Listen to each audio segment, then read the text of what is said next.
meu povo. Deixa eu tirar aqui nossa música. Não sei se vocês gostaram. Nós vamos aqui iniciar, né, mais uma aula.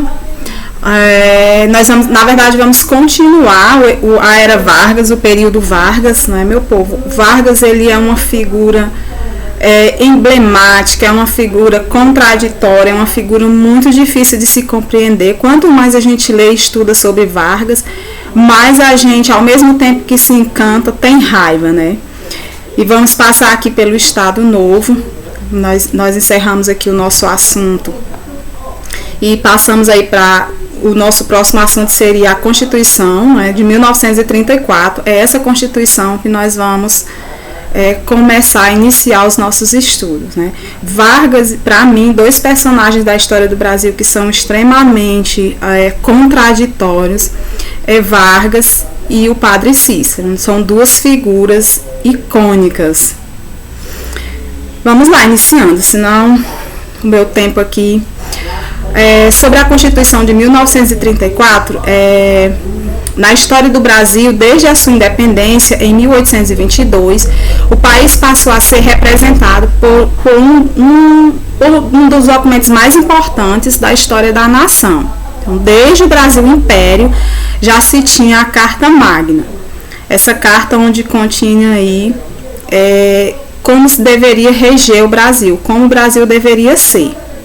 A Constituição em vigor hoje é a chamada Constituição de 1988, é o que nós temos hoje, mas anterior a ela nós tivemos várias outras, aí de 8 a 9 constituições, beleza? A primeira Constituição foi de 1824, a segunda de 1891 e a terceira de 1934, essa que vos fala. Sobre essa Constituição de 1934, que foi uma conquista, vocês lembram, né? Que foi uma conquista, né, das revoltas aí, dos tenentes, dos militares, né? Mas vamos salientar mais uma vez o que eles exigiam e o que eles conseguem, que é basicamente a mesma coisa. Eles queriam, né, queriam que Vargas, né, naquele contexto lá da política do café com leite, Vargas sobe ao poder de forma contraditória, existe um golpe aí, ele chega no Rio de Janeiro para tomar o poder e os militares entregam o poder a ele é eleito, né, mas no entanto Vargas ele promete um governo provisório, mas que não é, ele vai ficando e as coisas vão acontecendo e os movimentos vão aumentando, as tensões aumentando. E teve uma guerra onde eles exigiam uma nova Constituição, uma nova Constituinte. E essa nova Constituinte ocorre, né, por isso que eles se consideram vitoriosos, mesmo derrotado, né, São Paulo se considera vitorioso. Vamos lá, essa Constituição ela é um avanço, né, para a nossa história, para o povo brasileiro. Apesar de algo ter ficado de fora, mas conseguiu-se a questão do voto secreto, que antes não era, vocês lembram, né? O voto feminino, né, foi uma conquista significativa, mas aqui vão ficar de fora pessoas analfabetas, mendigos e algumas classes vão ficar ainda de fora, algumas pessoas, né? Temos aqui a justiça eleitoral, tá? Desculpe aqui, meus queridos, aqui, maiúsculo, tá? Uma justiça eleitoral que vai cuidar, fiscalizar dessas eleições para evitar fraudes e etc. O ensino primário gratuito e obrigatório, né? Então aqui a gente já vê essa possibilidade, é algo positivo na nossa história. É a nacionalização progressista, né? A questão das empresas nacionais.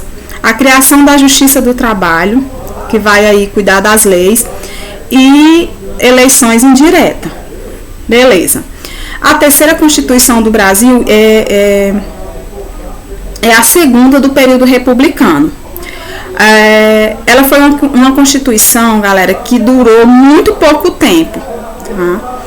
Ela vigorou durante muito pouco tempo. Ou seja, ela foi ela foi só até 1937, de 34 a 37, porque em 37, né, daqui a pouco nós vamos ver que vai sair outra Constituição. Tá?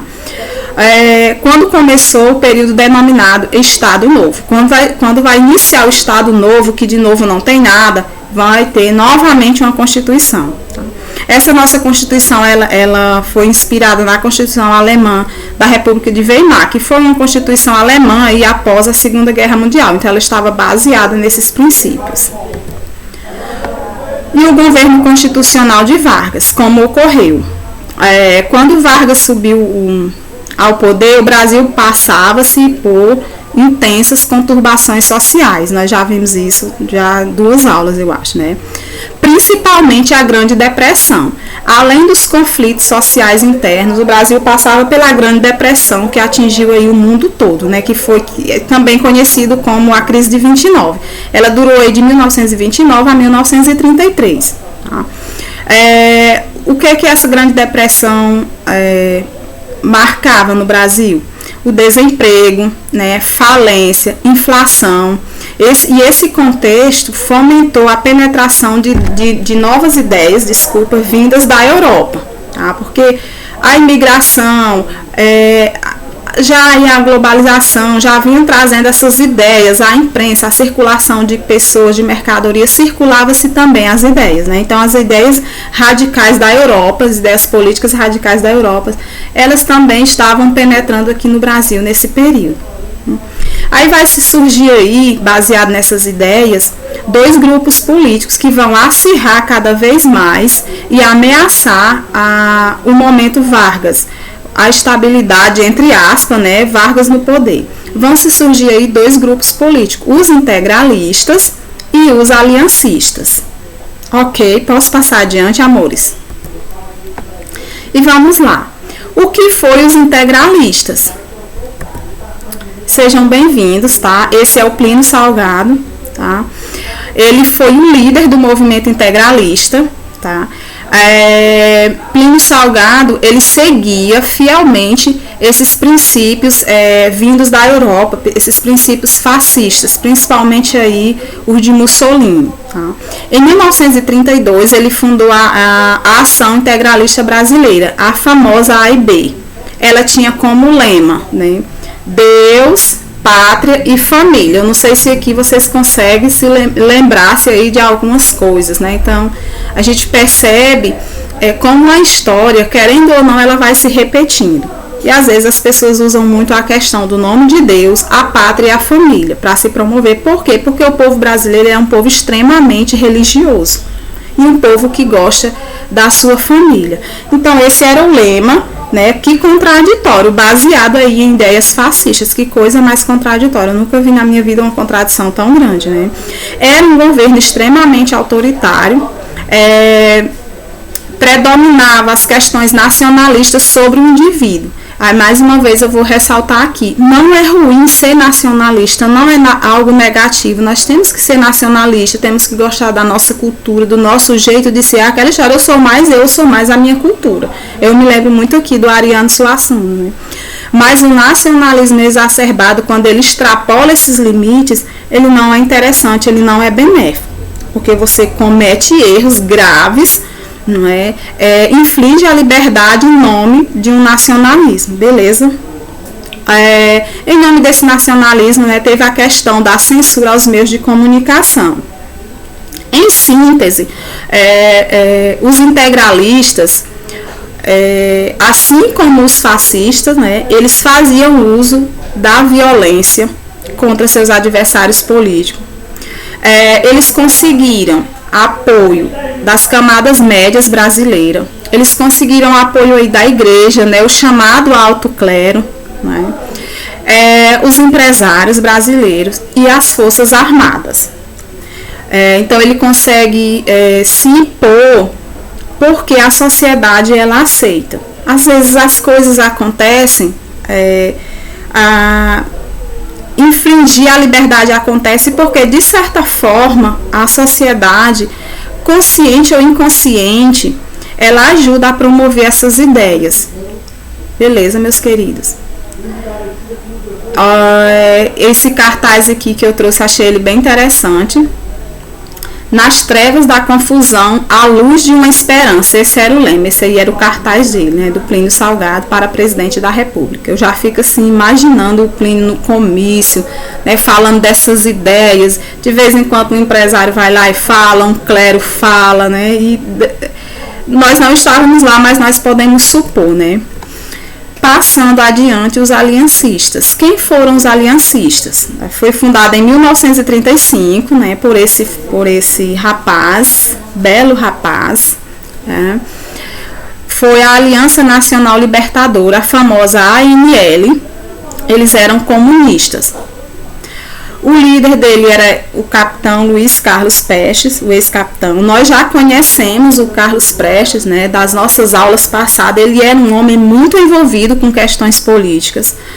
Ele formou a coluna Prestes, ele vai andar pelo Brasil disseminando essas ideias comunistas, tentando despertar a população, né, contra os poderes estabelecidos, e com Vargas vai ser da mesma forma. Tinha como premissa combater o fascismo no Brasil, porque eles consideravam que o Brasil era fascista, o Vargas era um governo fascista, e os comunistas tinham que combater e, por sua vez, chegarem ao poder. Então, esse era o principal ponto da Aliança Nacional Libertadora. O próprio nome aí já nos dá um indício. Eles propunham também o não pagamento da dívida externa, propunham a nacionalização das empresas estrangeiras no país e uma reforma agrária, além da formação de um governo popular. Então, eles vão se organizar com essa demanda de formar um governo popular, derrubar o Vargas e formar um governo popular, porque na visão deles o Vargas não era nada popular, Vargas ele era um fascista. Prestes organizou em 1935 um levante para derrubar Vargas. Avante, vamos ver se isso acontece, como isso vai acontecer. Sobre o levante. Prestes ele não estava no Brasil, ele estava na Europa, tá? Em dezembro de 1934, com o objetivo de liderar a realização de uma revolução comunista aqui no Brasil. Prestes ele foi enviado pela Internacional Comunista e com a Olga Benar, uma revolucionária alemã, ela vem acompanhando Prestes com a missão de proteger. Ela tinha como missão a proteção pessoal de Vargas. Mas aí nós sabemos da história, né? Eles formavam na verdade um casal que tinha suas opiniões políticas iguais, e eles vêm com esse intuito mesmo, né, de derrubar o Vargas, de promover uma revolução e subir ao poder. Esse movimento armado é o que ficou conhecido como a Intentona. O Levante Comunista ficou conhecido como a Intentona Comunista.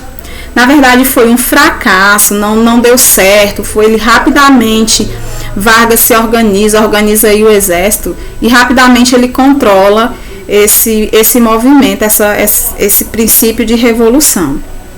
São presos, né, são exilados e tal, e Vargas vai promover uma verdadeira caçada ao líder do movimento, que era o Luiz Carlos Prestes. Ele queria a cabeça de Prestes de qualquer forma. De certa forma ele vai conseguir quando ele chega na Olga, né?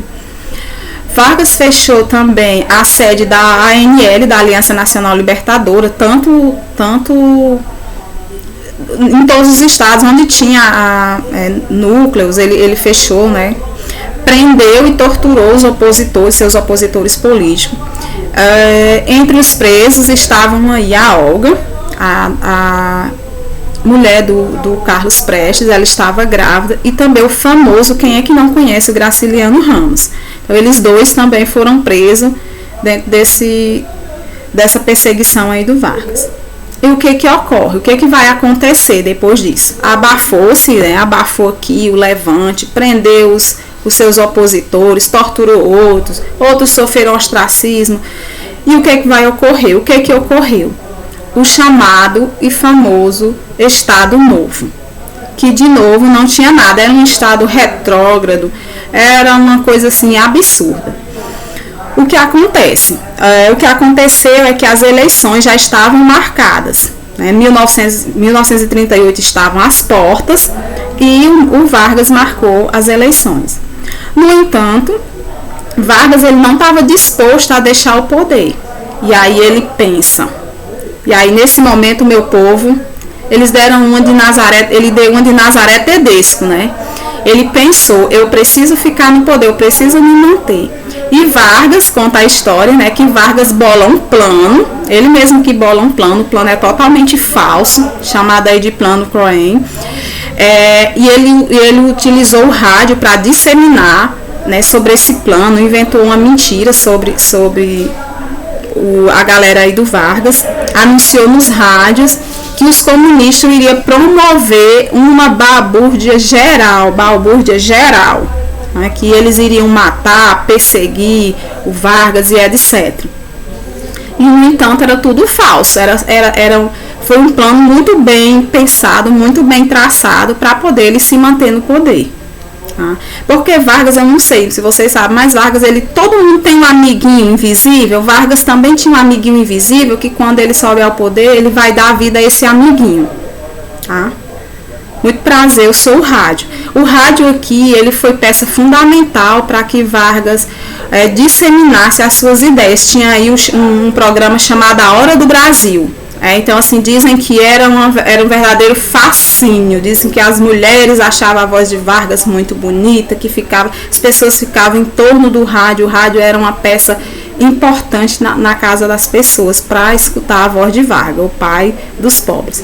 Sim, mas vamos lá, né? E no dia 10 de novembro de 1937, Vargas deu o golpe e implantou uma ditadura, ou seja, o velho Estado Novo, que de novo não tinha nada novamente.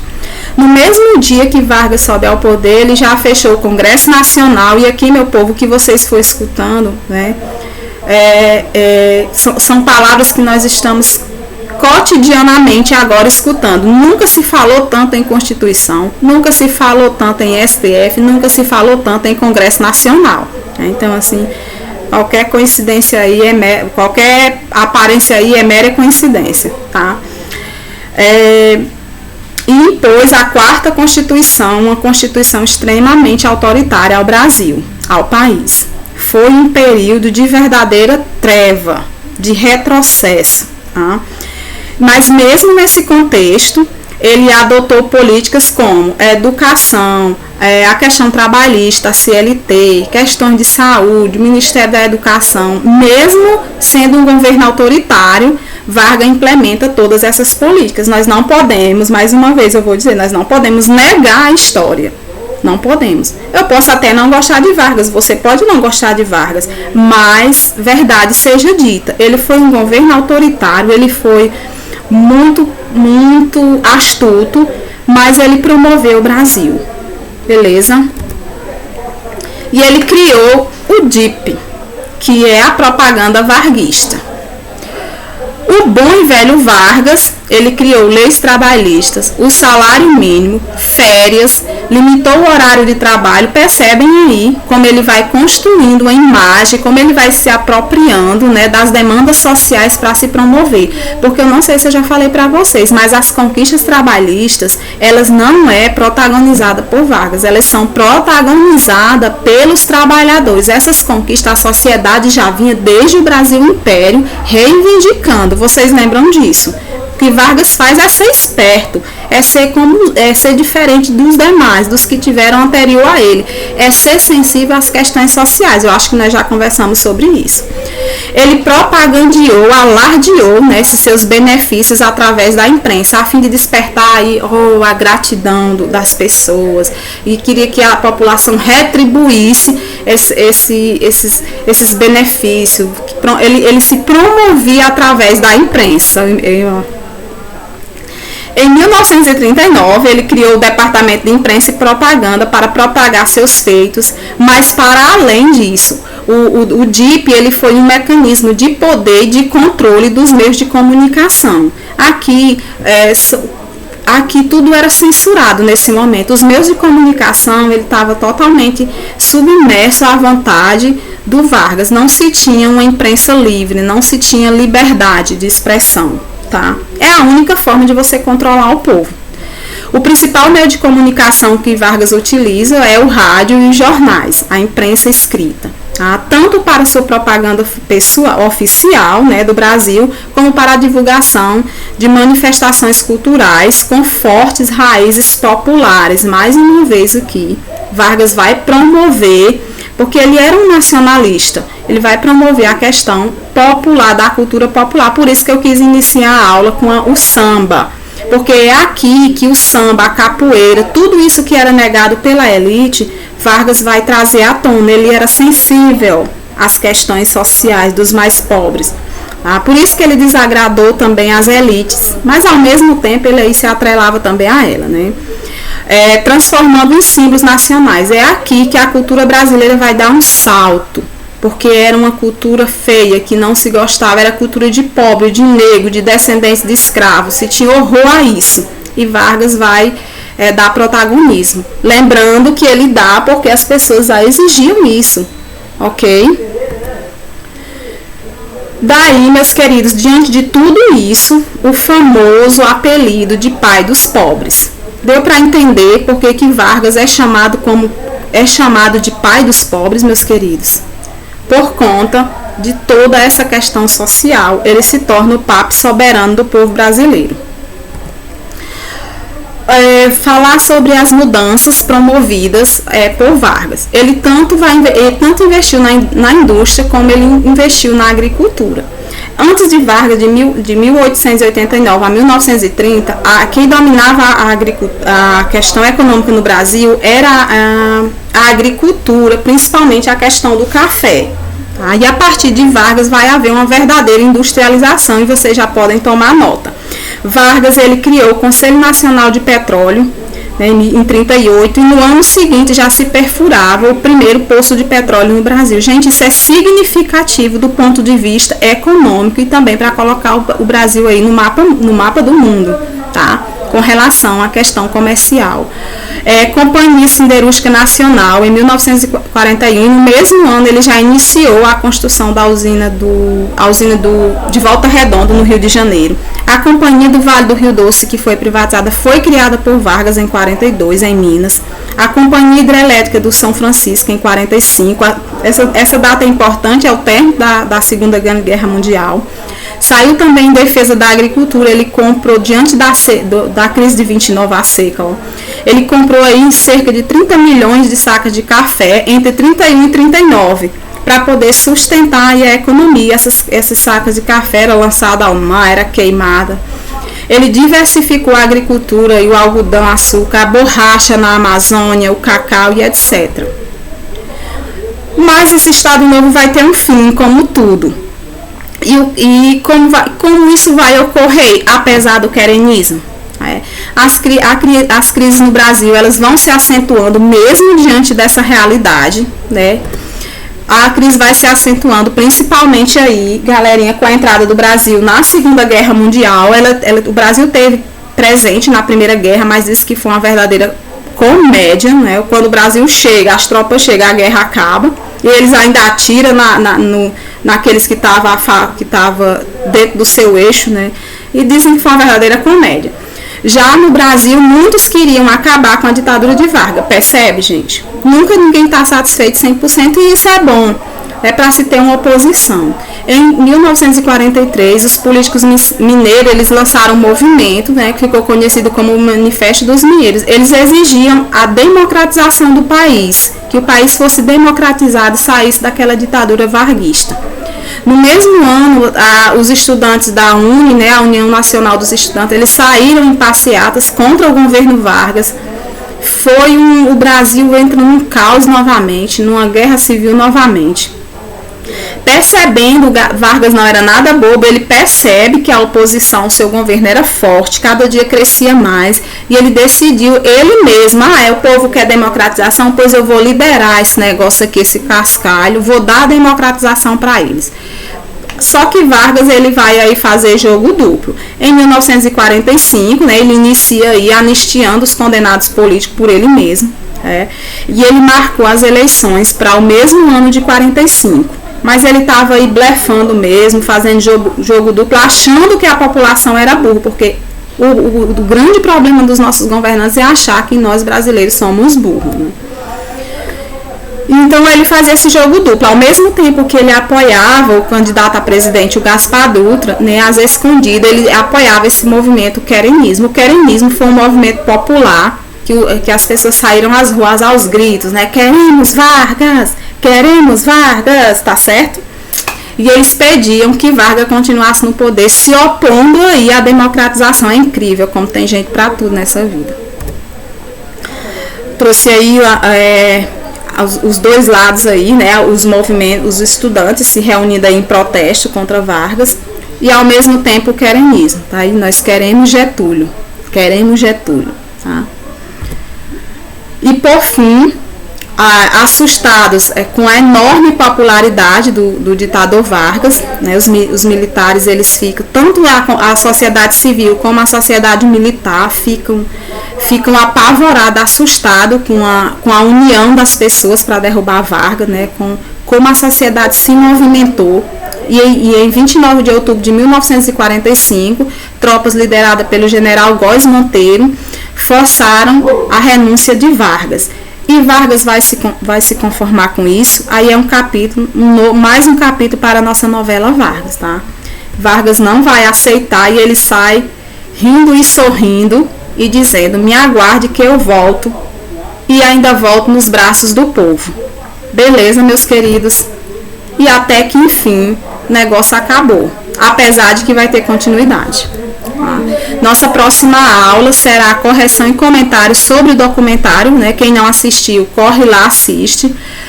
Não esquecer que na agenda consta sobre as atividades.